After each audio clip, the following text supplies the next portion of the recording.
Selamat pagi, jumpa lagi di Berita Padang bersama saya, Afrin Meriana. Sejumlah berita aktual dan menarik akan kami sajikan untuk Anda. Berikut 3 berita utama pagi ini.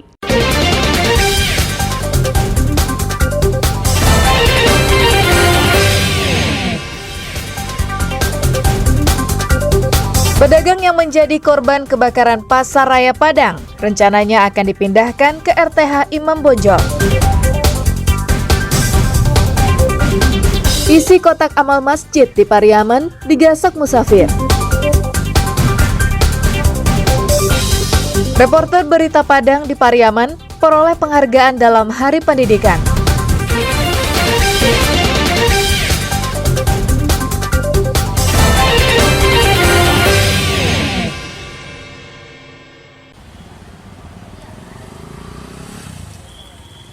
Nasib pedagang yang menjadi korban kebakaran di Pasar Raya Padang Rabu lalu mulai ada titik terangnya.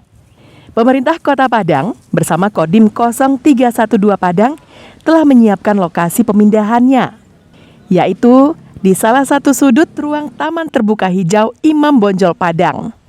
Pihak Kodim menyediakan lahan seluas 1.400 meter persegi yang diperkirakan bisa menampung 285 lapak atau kios pedagang. Jaraknya diperkirakan hanya 100 meter dari lokasi kios mereka yang terbakar. Meski kios yang terbakar hanya 73 petak, Ketua Persatuan Pedagang ini memperkirakan ada 100 pedagang yang terdampak. Mereka semua memerlukan relokasi karena usahanya terancam gulung tikar. Yang harus direlokasi itu lebih dari 100 kawan pedagang. Tapi yang terdampak kebakaran ini ada 73 petak dan 43 pedagang. Makanya kami minta kepada Pemko lebih dari 100. Itu karena ada yang tidak terbakar atau terdampak kebakaran yang masih bisa berdagang saat ini, dan itu pun harus kita pindah. Jadi kita sudah koordinasi sama Kodim, sama rencana kita akan memakai lahan RTH Imam Bonjol untuk pemindahan lokasi PKL yang akan kita geser untuk pembangunan fase 7. Nah, itu yang kita lihat barusan di lapangan. Jadi sudah disepakati di blok-blok tempat lokasi pedagang. Pedagang yang menjadi korban kebakaran kini hanya pasrah dan berharap bantuan dari pemerintah. Mereka selama ini hanya menggantungkan hidup dari hasil berdagang. Anak pedagang di pasar ini karena kedai saya terbakar, rencananya saya mau kuliah tahun ini, tapi karena kedai mama saya terbakar, kuliah saya ditunda. Semoga saya dapat perhatian dari pemerintah dan dapat bantuan dari pemerintah agar kedai saya bisa direnovasi. Dan sudah kita sepakati ada lahan 1.400 meter persegi untuk kita tempatkan 285 lapak. Masyarakat sana juga setuju karena juga tempatnya tidak terlalu jauh dari pasar, karena harapan dari Bapak Wali Kota, dari Kadis Perdagangan juga relokasi ini tidak menimbulkan konflik karena terlalu jauh, karena sepi tempatnya. Nah, RTH ini relatif lebih dekat dengan pasar yang ada sekarang. Kebakaran hebat puluhan kios pedagang di halaman Matahari Lama ini terjadi Rabu pagi saat pedagang belum memulai aktivitas perdagangan. Tidak ada korban jiwa, namun kerugian akibat kejadian ini diperkirakan lebih dari 4 miliar rupiah. Robiham melaporkan dari Padang. Yang kakaknya udah belakang pos.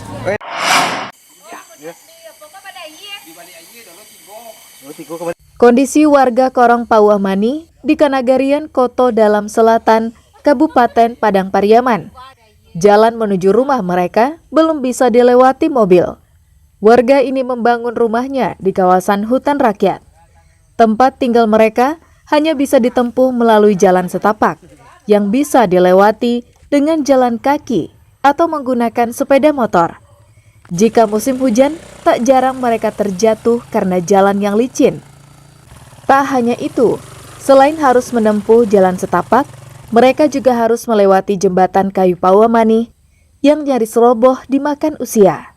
Jembatan yang menghubungkan Kanagarian Koto Dalam Selatan menuju Koto Dalam Barat ini dibangun 30 tahun lalu. Kini, kondisi jembatan kayu lapuk. Warga hanya bisa mengganti kayu yang patah saja agar bisa tetap dilewati. Jembatan yang melintasi Sungai Batang Piaman dengan panjang sekitar 20 meter, kondisinya pun melengkung, sedangkan lantainya banyak yang berlubang. Kesulitan Gimana? karena mobil ke sini agak payah, nggak bisa masuk. Jalan setapak. Kendaraan roda 2? Kendaraan 2 cuma jalan setapak, kalau hujan tuh becek tuh, licin. Kalau jembatannya gimana? Jembatan ada lubang-lubang dan udah agak oleng, agak takut kita melewatinya. Ya cukup banyak lah kendaraan roda 2 yang melintas melewati jembatan ini. Dalam kondisi bahaya enggak Pak Wali? Kalau kondisinya menurut saya sangat berbahaya ya. Sebab jembatan ini hanya dari kayu yang dihubung-hubungkan dengan kayu, sehingga itulah diikat pakai tali. Kondisi ini telah dilaporkan kepada pemerintah Padang Pariaman atau kepada anggota DPRD. Namun hingga kini, warga hanya bisa dijanjikan saja. Eki Rafki melaporkan dari Padang Pariaman.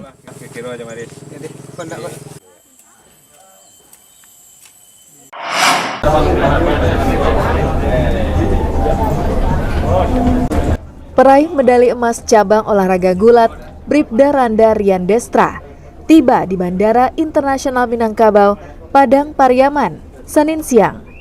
Kedatangannya disambut meriah oleh Wali Kota Padang, keluarga Bribda Randa, dan anggota Polda Sumatera Barat. Begitu tiba di ruang kedatangan, Randa langsung bersujud dan mencium ibundanya yang sudah menunggu lama. Bribda Randa Rian Desta merupakan anggota Polda Sumatera Barat yang berdinas di Direktorat Samapta yang berhasil mengharumkan nama Indonesia karena berhasil meraih medali emas pada ajang SEA Games 2023 di Kamboja. Kedatangan Randa juga ditunggu oleh Kapolda Sumatera Barat. Kapolda menyatakan kebanggaannya terhadap prestasi Bribda Randa, karena selain mengharumkan nama negara, juga mengharumkan nama daerah dan Polda Sumatera Barat. Bersyukur kepada Allah Subhanahu wa taala penyabet medali emas, dan kita patut berbangga sebagai masyarakat Sumatera Barat pada umumnya, dan kami sebagai anggota kepolisian negara Republik Indonesia juga atas nama Forkopimda Provinsi Sumatera Barat. Ini juga melibatkan semua pihak, baik internal maupun eksternal yang terlibat secara langsung maupun tidak langsung. Dari doa orang tuanya, doa masyarakat Sumatera Barat, doa anggota kepolisian negara Republik Indonesia, kami mewakili dari kepolisian juga.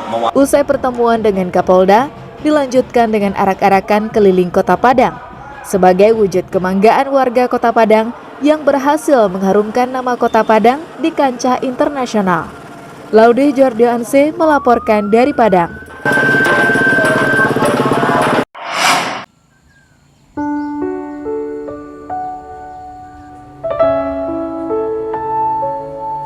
Selama beberapa tahun terakhir ini, Nenek Semi terbaring lemah di rumahnya di Nagari Sitiung, Darmasraya.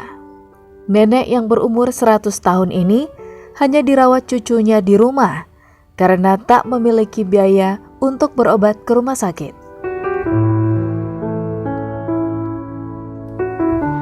Sehari-hari, Nenek Semi hanya berbaring karena tak bisa lagi berjalan.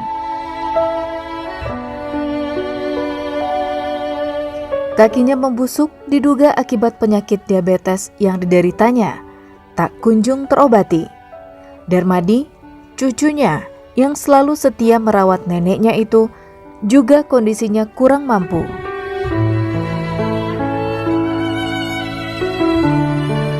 Ia berharap pemerintah daerah memberikan perhatian kepada neneknya agar bisa mendapatkan perawatan medis. Sebab iuran BPJS Mandiri milik sang nenek sudah bertahun-tahun tak dibayar.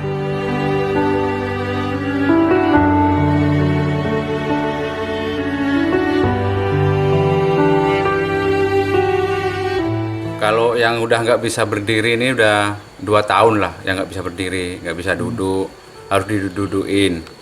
Kalau kita ngerawat udah kurang lebih 4 tahun. Nenek tinggal sama cucu aku. Kalau amak kan udah almarhum, jadi sudah tinggal sama aku aja. Ya harapan kita harus ada lah bantuan untuk nenek. Untuk pemerintah ini harus tahu sama nenek kita biar dapat bantuan.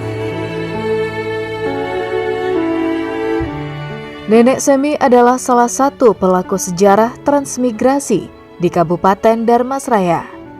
Ia bersama almarhum suaminya termasuk orang pertama yang berpindah dari Wonogiri, Jawa Tengah ke Sitiung tahun 1977. Rumah yang ditempatinya saat ini masih pemberian pemerintah saat itu dan belum pernah diperbaikinya. Suami Nenek Semi sudah meninggal puluhan tahun lalu. Eko Pangestu melaporkan dari Dharmasraya.